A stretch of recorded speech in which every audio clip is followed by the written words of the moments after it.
We first reported on the discovery of cancer stem cells about 5 years ago in 2003. And at that time it was thought that all the cells in a cancer were basically the same. And if we were going to cure cancer, we had to attack and destroy all of the cells in the cancer. And what we discovered was that in human breast cancers, there were only a small percentage of cells that were actually driving the cancer. We call these cancer stem cells because, in fact, they behave like normal stem cells in that they make more copies of themselves and make the other cells in the tumor. So within a tumor, there are only a small percent of cancer stem cells that are the really malignant cells or the roots of the tumor. One of the things that we and now others have discovered is that cancer stem cells are quite resistant to most of the treatments that we use, like chemotherapy and radiation therapy. This explains why many of those treatments are able to cause cancers to shrink down but don't cure those cancers, because the stem cells are resistant. And just like the roots of a plant, if we get rid of the leaves, the roots can regenerate the plant. And this has now suggested that these cancer stem cells are what's going to be really important to be able to target to be able to cure more cancers. What we discovered is a third kind of stem cell, which we call a cancer stem cell, which also has those properties of being able to make more copies of itself, as well as the other cells in a tumor. And the cancer stem cell is somewhere in the middle of the normal adult stem cell and the embryonic stem cell. We think it actually may come from some of these adult stem cells, but what happens is that it becomes reprogrammed or turns on some of the genes in the embryonic stem cell. And that's why it behaves like a cancer.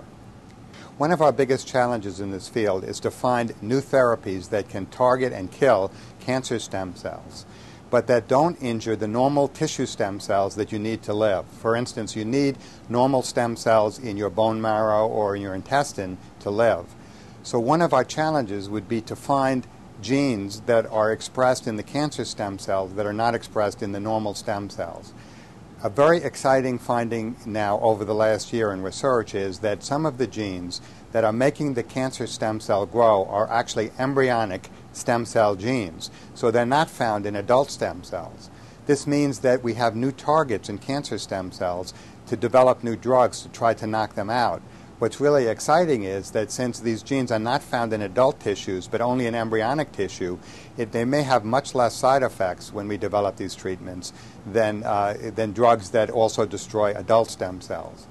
What that means is, in order to find what these genes are, we have to be able to study embryonic stem cells in addition to adult stem cells, because unless we can do that, we really won't understand what's driving the cancer stem cell. That's why it's so important for our research to be able to derive and to study embryonic stem cells. The first clinical trial that is targeting breast cancer stem cells targets a pathway called Notch. The Notch pathway was first found in fruit flies, and it turns out that this is a very important pathway in embryonic stem cells. What we found is that cancer stem cells need this pathway in order to grow and to survive. And so our therapies are now aimed at inhibiting this pathway. And what we hope is that this pathway will be important not only in breast cancer, but also in other forms of cancer. Our research is now suggesting that cancers may actually originate in adult tissue stem cells. What this means is that if we can understand how adult stem cells begin to behave more like embryonic stem cells, we might be able to develop prevention strategies that can actually interfere with this process very early, even before the cancer develops. In our laboratory, for instance, we are working on components in the diet which may influence these pathways, and we may even be able to then develop different kinds of diets that can actually affect the way stem cells develop. To do this, we will also have to understand how embryonic stem cells change as they develop into adult stem cells.